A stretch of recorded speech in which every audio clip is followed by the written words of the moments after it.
Il y a des histoires de sauvetage qui bouleversent tout un peuple, tout un pays. Des histoires qui résonnent sur tous les continents du monde. Des histoires qui vous coupent le souffle. L'histoire du petit Ryan fait partie de ces récits. L'intervention des secours aura duré 5 jours pour trouver le petit Ryan, âgé de 5 ans, tombé dans un puits à plus de 30 mètres de profondeur au nord du Maroc. En 5 jours, les secours ont déplacé une montagne. L'intervention devient alors historique et les caméras du monde entier se tournent alors vers le Maroc. Laissez-moi vous raconter l'histoire d'une intervention hors norme.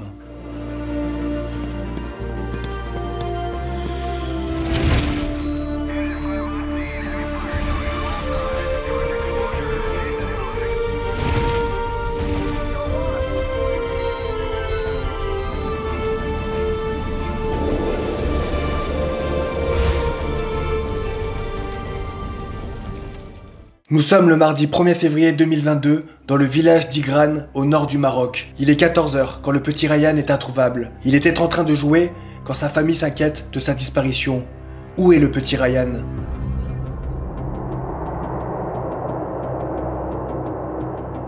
Il aura fallu quelques instants pour que la famille comprenne alors qu'il était tombé dans un puits. Son père était en train de le réparer, mais il ne l'a pas vu tomber. La famille alerte les secours. C'est ainsi que commence une course contre la montre pour sauver le petit Ryan.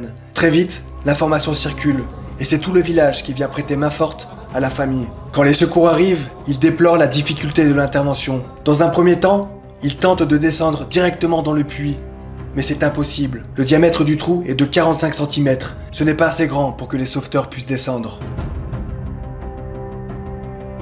Ils imaginent alors creuser autour du puits, mais l'idée fut vite avortée car le risque d'éboulement est trop élevé. La dernière solution fut de creuser autour du puits, solution d'une envergure sans nom. Entre-temps, les secours ont pu acheminer de l'oxygène par des tubes à Ryan 32 mètres plus bas. L'opération de forage est lancée.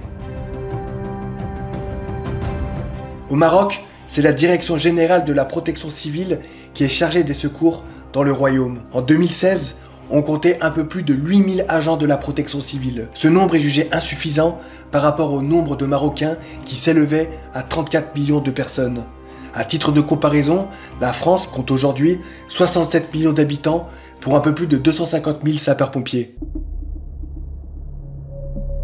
Le 13 janvier 2019, il est arrivé une histoire similaire en Espagne. Julen n'avait que 2 ans quand il est tombé dans un puits à Totalan, en Espagne, à 22 km de Malaga. Le puits faisait 107 mètres et le petit Julen avait fait une chute de 70 mètres. Dans sa chute, il entraîna un amas de débris qui se déposa au-dessus de lui, empêchant ainsi la descente d'une caméra pour le localiser. Les secours ont été mis à rude épreuve. Très vite, les chaînes de télévision modifièrent leur programme pour suivre en direct les opérations de sauvetage. C'est toute l'Espagne qui priait pour le petit Julen. C'est pas moins de 300 personnes qui furent engagées.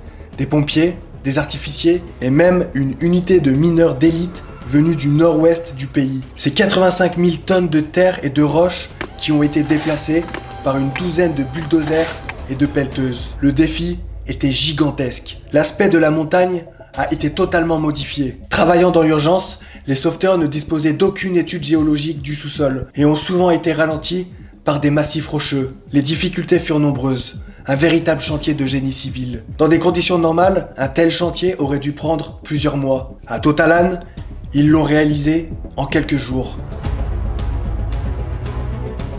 Comme au Maroc, ni le froid, ni la pluie, ni les innombrables difficultés techniques n'ont entamé la détermination des secouristes. L'opération de secours est un véritable casse-tête. L'équipe de sauvetage s'est orientée vers le forage de 2 tunnels verticaux parallèles au puits. Pour ce faire, il a fallu réduire la hauteur de la montagne de 25 mètres et aménager une grande plateforme pour recevoir la perforeuse de 75 tonnes venue de Madrid en urgence. Ils ont même construit une capsule sur mesure, une sorte d'ascenseur pour descendre en parallèle du puits. La capsule de l'espoir. Munie d'une énorme perceuse pour faire face à la dureté de la roche, les mineurs avaient été contraints de faire appel à des artificiers qui ont procédé à 4 explosions contrôlées. Il aura fallu 13 jours aux sauveteurs pour sortir le petit Julen. L'autopsie confirma que Julen était décédé à la suite de sa chute. Il a été victime d'un traumatisme crânien. Julen fut inhumé à côté de son frère de 3 ans, mort d'une crise cardiaque quelques années plus tôt. Vendredi 4 février 2022 à midi, les secours ont pu voir, grâce à une caméra, le petit garçon respirer. C'est le monde entier qui retient son souffle. L'espoir résonne. Le petit Ryan est toujours en vie. C'est après avoir entendu l'information que Ba Ali Sahraoui, originaire de Erfoud au sud du Maroc, arriva sur les lieux de l'intervention avec toute son équipe. Il a traversé tout le pays et bénévolement, il s'est présenté aux autorités pour partager sa grande expérience de forage de puits. Le quinquagénaire est un puisatier. Il explique avoir déjà sauvé un enfant avec son équipe dans de pareilles circonstances. Son métier repose sur le creusement et l'entretien des puits fournissant de l'eau. Il s'agit d'un métier à risque à cause des effondrements et les affaissements de sol. Ba Ali Sahraoui a déjà assisté à des accidents mortels causés par l'éboulement de la terre. Il sait qu'il faut creuser avec vigilance. Il est l'homme de la situation. Rapidement, il prit en charge l'opération de forage. Opération qui nécessite beaucoup de précautions, surtout pour que le puits ne s'effondre pas. Les sauveteurs ont également rencontré de grandes difficultés, dont la plus importante est la nature du sol. Sableux dans certaines couches et rocheux dans d'autres. Il ne reste que quelques centimètres pour atteindre le petit Ryan. Ba Ali Sahraoui et son équipe ont creusé jour et nuit, faisant preuve d'une abnégation sans limite. Les habitants présents sur place scandent son nom durant les rares moments où il apparaît pour se restaurer. Sur internet, Ba Ali Sahraoui est cité en héros. Pour les internautes, il est devenu la représentation vivante d'un Marocain authentique grâce à son don de soi, son expérience, sa débrouillardise et de son sens de l'engagement. C'est sans s'arrêter qu'ils creusèrent à la main, à raison de 20 cm par heure, pour atteindre enfin le petit Ryan, après avoir déplacé des montagnes. Il est environ 22 h, samedi 5 février, lorsque la nouvelle qui tient le royaume en haleine tombe enfin.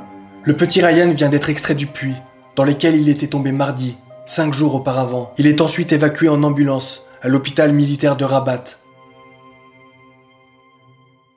C'est quelques heures plus tard que le monde apprit la nouvelle.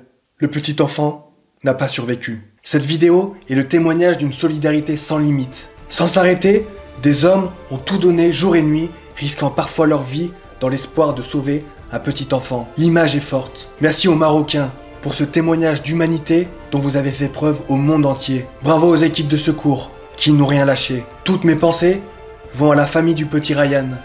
Que Ryan repose en paix. Un jour, j'irai à la rencontre du service de secours marocain pour en faire des reportages. Je compte alors sur vous pour partager cette vidéo. N'hésitez pas à mettre des bougies en commentaire pour le petit Ryan. On se retrouve la semaine prochaine, la Fire Family, pour le devoir de mémoire.